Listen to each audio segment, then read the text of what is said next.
It's Car Con Carne. Let's eat in the car. It's Car Con Carne.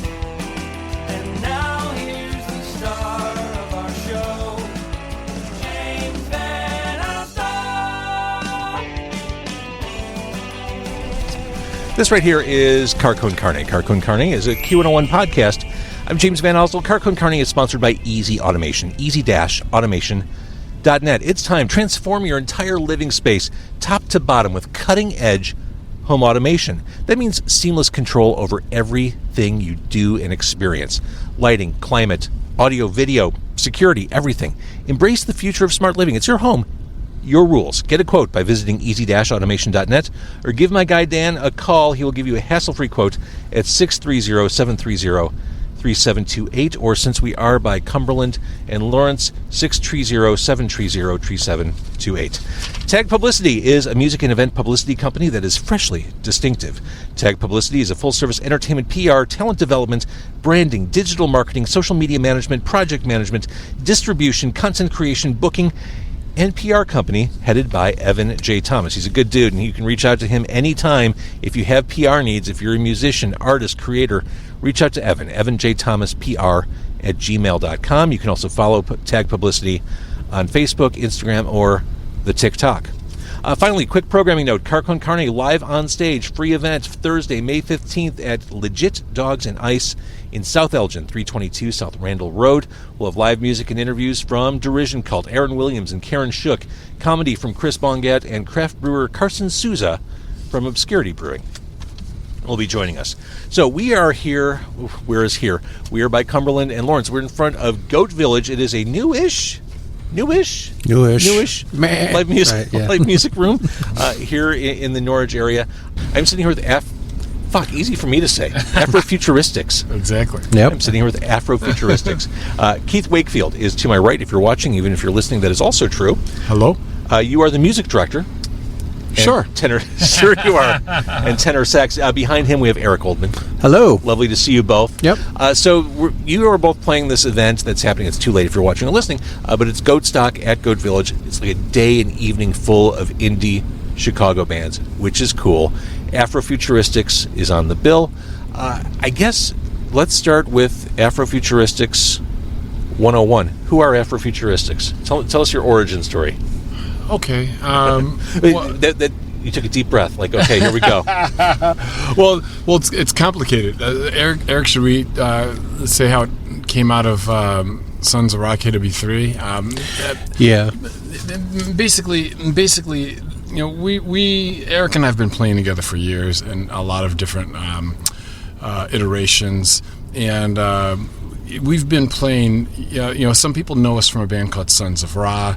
It's a band that mixes jazz with prog and metal. Yeah, metal, whatever. Comes up with some interesting. Comes up with some interesting stuff. But we've been doing other little side projects, and we met some other guys. I should first say that Eric and I are not the only ones in Afrofuturistics. We're just two of the founding members. But you know, we've got a few other guys in the band. One in particular who plays beats using an MPC. You need to explain what that is. Oh, MIDI Production Center. There you go. Okay. Yep. Okay. All right. So for the folks at home. Yes. There you go. So it, you know, we needed rhythm. He was able to bring the rhythm because our drummer from Sons of Ra was busy. So this just naturally brought more of a hip hop vibe to what we were doing.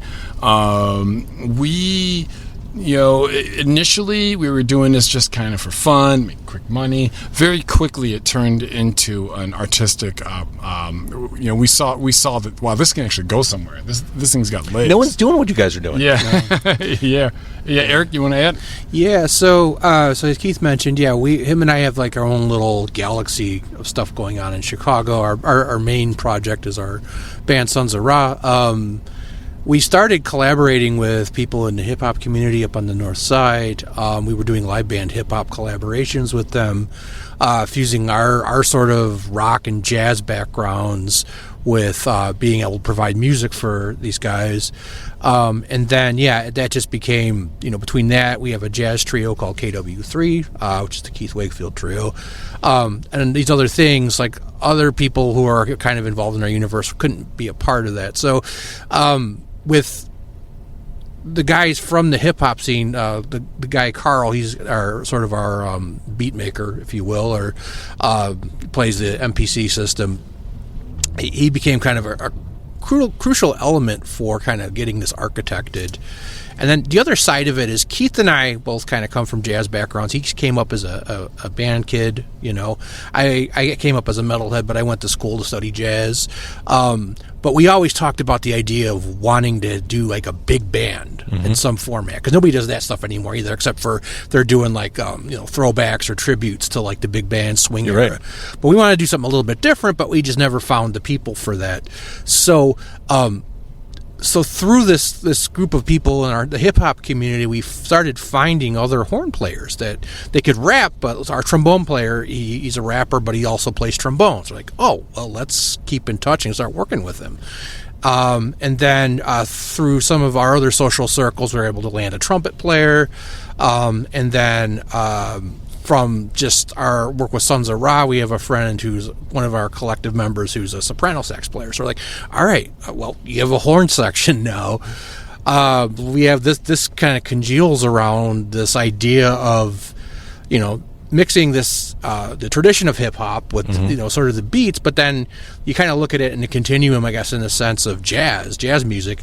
The guys we work with who are rappers are mostly freestylists, so that connection of improvisation really is kind of a linchpin for that. So that's where really everything just kind of started falling into place. We started writing just some bass stuff and just doing some standards, but in the spirit of like Sun Ra, where there's this experimentation with it, and then also thinking in terms of like referencing Parliament Funkadelic. There's like a funk element of what we do, and this sort of collective ensemble format where people kind of come in and out and do things, and it's not necessarily strictly jazz, strictly hip-hop, or strictly this or that, but it's really a fusion or this whole like multi-layered approach of jazz, hip-hop, and then hip-hop with rap at some point too. Rappers just kind of come up and start freestyling over what we're doing. So that was really kind of the impetus of it. I got to tell you, one of the hardest things about doing a podcast is describing music.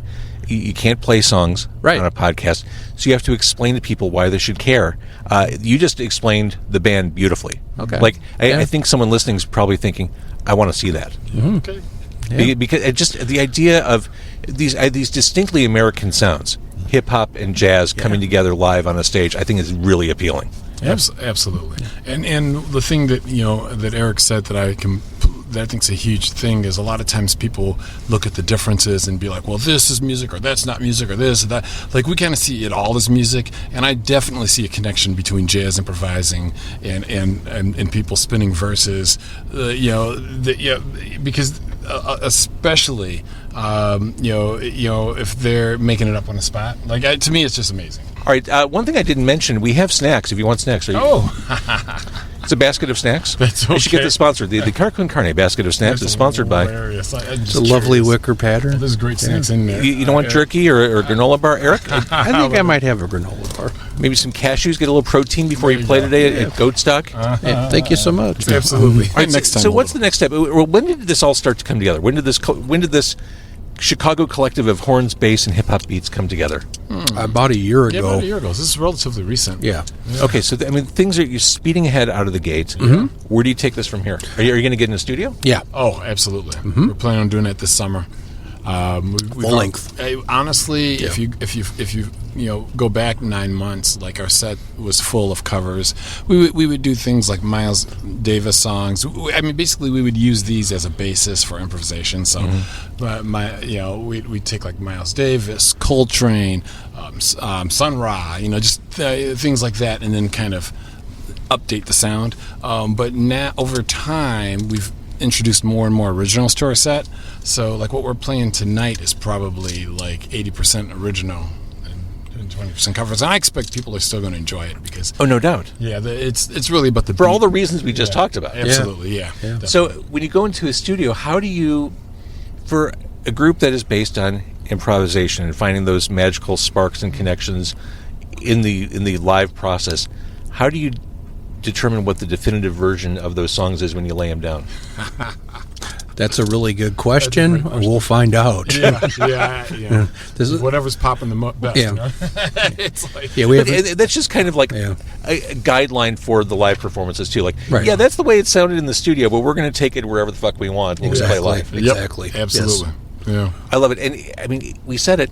No one else is doing this. I think what you're doing is really exciting. Yeah. And I touched on this too, and I think it's true. These are distinctly American sounds. Like there's something really in our DNA, in what you're trying to put across here, our collective musical DNA, Yeah, which is awesome. I believe so. Thank you. All right, so Afrofuturistics, it's onward and upward. Where can people find out more about you? Eric? Afrofuturisticsmusic.com. And we're all over Instagram and Facebook. So Go live clips and all the Yep, all the correct. things. Yeah, and I would say, come check out a live show. I mean, they're fun. We do. Yeah. I think. I guess I'm partial, but I think we make the show fun. yeah. Awesome. Thank you, guys. Thank you, James.